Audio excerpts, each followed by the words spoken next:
압살롬이 싸움에 지다. 다윗은 함께 있는 군사들을 사열하고 그들 위에 천인 대장과 백인 대장들을 세웠다. 다윗은 군사들을 출동시켰는데 3분의 1은 요압의 손에, 3분의 1은 추루야의 아들이며 요압의 동생인 아비사이의 손에, 나머지 3분의 1은 갓사람 이타이의 손에 맡겼다. 임금이 군사들에게 일렀다. 나도 그대들과 더불어 꼭 출정하고 싶소. 그러나 군사들이 말렸다. 임금님께서는 출정하시면 안 됩니다. 저희가 도망치더라도 그들은 저희에게 관심을 두지 않을 것입니다. 저희 가운데 절반이 죽는다 해도 역시 저희에게 관심을 두지 않을 것입니다. 그러나 임금님께서는 저희들 10,000명과 같습니다. 그러니 임금님께서는 이 성읍에서 저희를 지원하시는 것이 더 낫습니다. 그러자 임금은 그들에게 그러면 그대들 보기에 좋은 대로 하겠소 하고는 모든 군사가 100명씩 1000명씩 출전하는 동안 성문 곁에 서 있었다. 임금이 요압과 아비사이와 이타이에게 분부하였다. 나를 보아서 저 어린 압살롬을 너그럽게 다루어 주시오. 임금이 압살롬에 관하여 모든 장수에게 분부하는 것을 군사들도 다 들었다. 군사들은 이스라엘인들과 싸우려고 들판으로 나갔다. 싸움은 에프라임 숲에서 일어났다. 거기에서 이스라엘 군은 다윗의 부하들에게 패배하여 그날 그곳에서 20,000명이 죽는 큰 살육이 벌어졌다. 싸움은 그곳 전 지역으로 번져 그날 칼이 삼켜버린 사람들보다 숲이 삼켜버린 사람들이 더 많았다. 압살롬이 다윗의 부하들과 마주쳤다. 그때 압살롬은 노새를 타고 있었다. 그 노새가 큰 향엽나무에 얽힌 가지들 밑으로 들어가는 바람에 그의 머리카락이 향엽나무에 휘 감기면서 그는 하늘과 땅 사이에 매달리게 되고 타고 가던 노새는 그대로 지나가 버렸다. 어떤 사람이 그것을 보고 요압에게 알려주었다. 압살롬이 향엽나무에 매달려 있는 것을 보았습니다. 요압이 소식을 전해준 그 사람에게 말하였다. 그를 보았다면 어찌하여 그 자리에서 그를 내리쳐 땅에 쓰러뜨리지 않았느냐. 그랬더라면 내가 너에게 은전 10립과 띠 하나를 주었을 것이다. 그러나 그 사람이 요압에게 말하였다. 제가 은전 1000립을 손에 쥔다 할지라도 왕자님께 손을 뻗치지 않았을 것입니다. 저희는 임금님께서 장군님과 아비사이와 이타이에게 나를 보아서 저 어린 압살롬을 지켜주시오 하고 분부하시는 말씀을 들었기 때문입니다. 제가 만일 목숨을 내걸고 배신 행위를 했다 하더라도 임금님께는 아무것도 숨길 수 없으니 장군님께서는 저에게 등을 돌리셨을 것입니다. 그러나 요압은 너하고 이렇게 꾸물거릴 시간이 없다 고 말한 뒤에 표창 셋을 손에 집어들고 향나무에 매달린 채 아직 살아있는 압살롬의 심장에 꽂았다. 그러자 요압의 무기병인 젊은이 10명이 둘러싸서 압살롬을 내리쳐 죽였다. 그러고 나서 요압은 나팔을 불어 군사들이 이스라엘인들을 추격하는 것을 그만두고 돌아오게 하였다. 요압이 군사들에게 싸움을 그치게 하자 그들은 압살롬을 들어다가 숲속 큰 구덩이에 던져놓고 그 위에 커다란 돌무덤을 쌓았다. 이스라엘인들은 저마다 제 집으로 도망쳤다. 압살롬의 기념비. 생전에 압살롬은 내 이름을 기억해 줄 아들이었구나 하며 기념 기둥 하나를 마련하여 세워두었는데 그것이 임금의 골짜기에 있다. 그가 이 기념 기둥을 자기 이름으로 불렀기에 오늘날까지도 그것이 압살롬의 비석이라 불린다. 다윗이 압살롬의 죽음을 알고 슬퍼하다. 차독의 아들 아히마아트가 말하였다. 임금님께 달려가 주님께서 원수들의 손에서 임금님을 건져주셨다는 기쁜 소식을 전하게 해 주십시오. 그러나 요압이 그를 말렸다. 오늘은 네가 기쁜 소식을 전할 사람이 아니니 다른 날 전하여라. 오늘 너는 기쁜 소식을 전하지 못한다. 왕자가 죽었기 때문이다. 그러고 나서 요압은 에티오피아 사람 하나를 불러 네가 가서 임금님께 본대로 알려드려라 하고 일렀다. 에티오피아 사람은 요압에게 절을 한 다음 달려갔다. 차독의 아들 아히마아츠가 다시 요압에게 청하였다. 무슨 일이 일어나도 좋으니 저도 에티오피아 사람을 뒤따라 달려가게 해 주십시오. 요압이 아들아, 너에게 보상할 만한 기쁜 소식이 없다는데도 어찌 굳이 달려가겠다는 것이냐 하고 말하였다. 무슨 일이 일어나도 좋으니 달려가게 해 주십시오. 그러자 요압은 그에게 달려가라 하고 허락하였다. 아히마아츠는 들판으로 난 길을 달려 에티오피아 사람을 앞질렀다. 그때 다윗은 두 성문 사이에 앉아 있었다. 파수꾼이 성벽을 거쳐 성문 위 망대에 올라가서 눈을 들어 바라보니 어떤 사람이 혼자서 달려오고 있었다. 파수꾼이 소리쳐 이를 임금에게 알리자 임금은 그가 혼자라면 기쁜 소식을 가져오는 자다 하고 말하였다. 그가 점점 더 가까이 다가왔다. 그런데 파수꾼은 다른 사람도 달려오는 것을 보았다. 그래서 파수꾼이 수문장에게 어떤 사람이 혼자서 또 달려오고 있습니다 하고 소리치니 임금이 그도 역시 기쁜 소식을 전하는 자다 하였다. 파수꾼이 다시 제가 보기에 앞서 달려오는 사람의 모습은 차독의 아들 아히마아츠가 달리는 모습 같습니다 하고 알리자 임금이 말하였다. 그는 좋은 사람이니 기쁜 소식을 가지고 올 것이다. 아히마아츠가 큰 소리로 임금에게 평안하셨습니까? 하고 인사한 뒤 얼굴을 땅에 대고 절하며 아뢰었다. 저희 주군이신 임금님께 맞서 반기를 든 자들을 넘겨주신 주 임금님의 하느님께서는 찬미 받으시기를 바랍니다. 임금이 그 어린 압살롬은 무사하냐? 하고 물었다. 아히마아츠가 대답하였다. 임금님의 신하 요압이 이 종을 보낼 때 큰 소란이 일어나는 것을 보았으나 무슨 일이 있었는지는 모르겠습니다. 그러자 임금이 물러나 거기 서 있어라 하니 그거 물러나 서 있었다. 그때 에티오피아 사람이 들어와 말하였다. 저희 주군이신 임금님, 기쁜 소식이 있습니다. 주님께서 임금님께 맞서 일어난 자들의 손에서 오늘 임금님을 건져주셨습니다.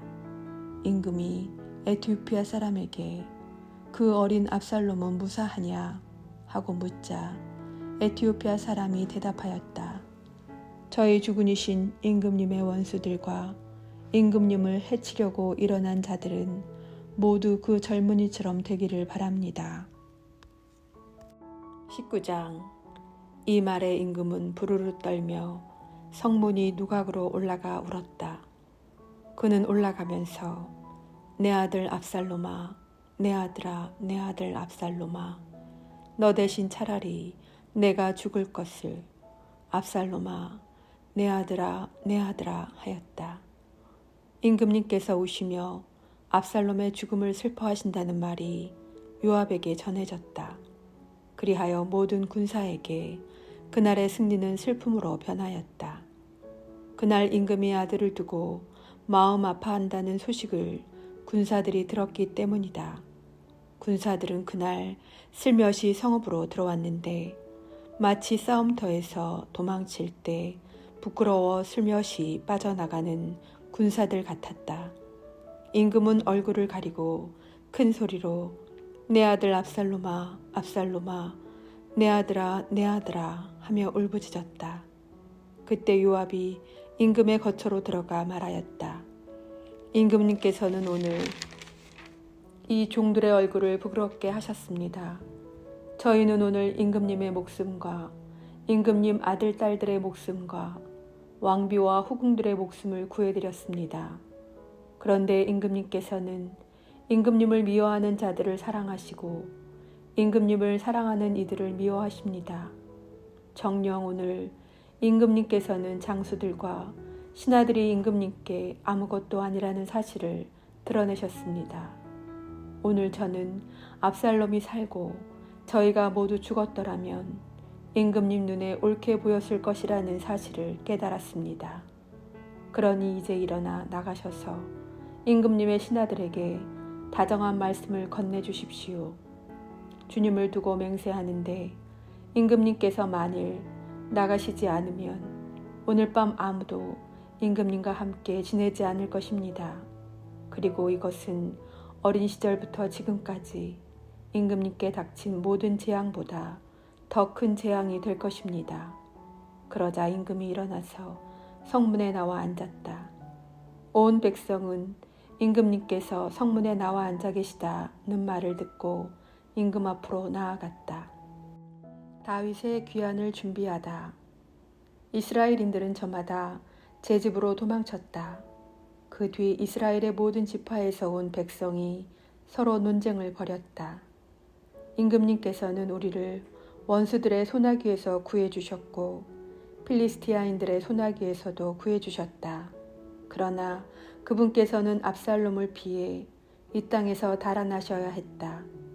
우리가 기름을 부어 우리 위에 세웠던 압살롬이 싸움터에서 죽었는데도 너희는 왜 임금님을 다시 모셔오는 일에 관해 아무 말도 하지 않느냐.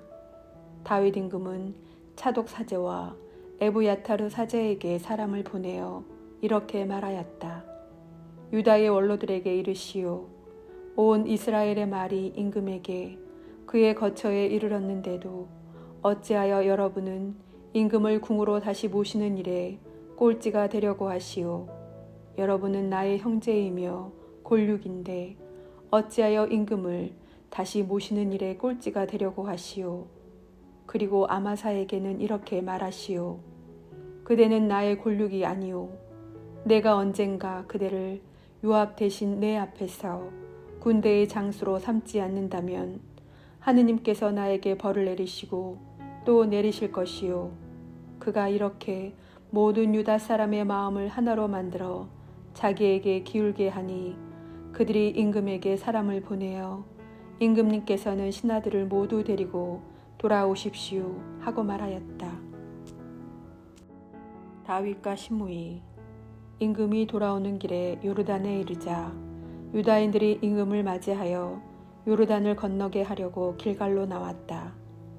바오림 출신 벤야민 사람인 게라의 아들 시므이가 다윗 임금을 맞으러 유다 사람들과 함께 서둘러 내려왔다. 그는 벤야민 사람 1000명을 거느리고 사울 집안의 종 치바와 아들 15명과 종 20명과 함께 요르단에 있는 임금 앞으로 급히 갔다. 그들은 임금의 집안 사람들을 건너게 하고 임금에게 잘 보이려고 건널목을 건너왔다. 임금이 요르단을 건너려고 할 때에 게라의 아들 시므이가 임금 앞에 엎드렸다. 그는 임금에게 이렇게 말하였다. 임금님, 저희 죄를 마음에 두지 마십시오. 저의 주군이신 임금님께서 예루살렘을 떠나시던 날 이 종이 저지른 죄를 기억하지 마시고 마음에 품지 마십시오. 이 종은 죄주인 줄을 잘 알고 있습니다. 그래서 오늘 저의 주군이신 임금님을 맞이하려고 요셉의 모든 집안에서 가장 먼저 내려왔습니다. 그때 추리아의 아들 아비사이가 그 말을 받아 이렇게 아뢰었다.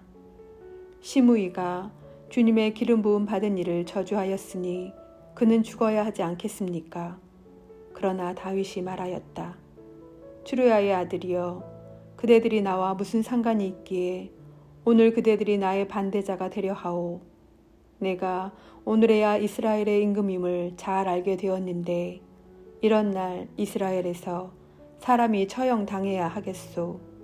그러고 나서 임금은 시므이에게 말하였다. 그대는 죽지 않을 것이요. 임금은 그에게 맹세를 하였다. 다윗과 무피보셋. 사울의 아들 무피보셋도 임금을 맞으러 내려왔다. 그는 임금이 떠나간 날부터 무사히 돌아오는 날까지 발도 씻지 않고 수염도 깎지 않았으며 옷도 빨아입지 않았다. 무피보셋이 임금을 맞으러 예루살렘에서 왔을 때 임금이 그에게 물었다. 무피보셋아, 어찌하여 너는 나와 함께 떠나지 않았느냐? 그가 대답하였다. 저희 주군이신 임금님, 제 종이 저를 속였습니다. 임금님의 이 종이 다리를 절기 때문에 그에게 나귀를 타고 임금님과 함께 떠나야 하겠으니 나귀의 안장을 얹어라 하고 말하였습니다. 그런데 그는 임금님께 가서 이 종을 모략하였습니다. 그러나 저희 주군이신 임금님께서는 하느님의 천사와 같으시니 임금님께서 보시기에 좋으실 대로 하시기 바랍니다. 제 아버지의 온 집안은 저희 주군이신 임금님께 주고 마땅한 사람들이었는데 임금님께서는 이 종을 임금님의 식탁에서 먹는 사람들과 함께 먹도록 해주셨습니다. 그 이상 제가 무슨 권리를 더 임금님께 호소할 수 있겠습니까? 임금이 그에게 말하였다. 왜 그 일을 다시 꺼내 이야기하느냐? 내가 한번 결정했으니 너와 치바가 그 땅을 나누어 가져라. 그러나 무피보셋은 임금에게 저의 주군이신 임금님께서 무사히 궁으로 돌아오셨으니 그가 다 가져도 좋습니다. 하고 말하였다. 다윗과 바르질라이. 게랏 사람 바르질라이도 로글림에서 내려와 임금을 도와 요르단을 건너게 하려고 요르단까지 그를 따라갔다. 바르질라이는 나이가 아주 많았는데 80살이나 되었다.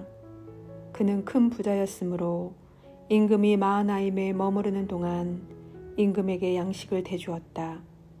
임금이 바르질라이에게 말하였다. 그대는 나와 함께 갑시다. 내가 예루살렘에서 그대에게 양식을 대주겠소.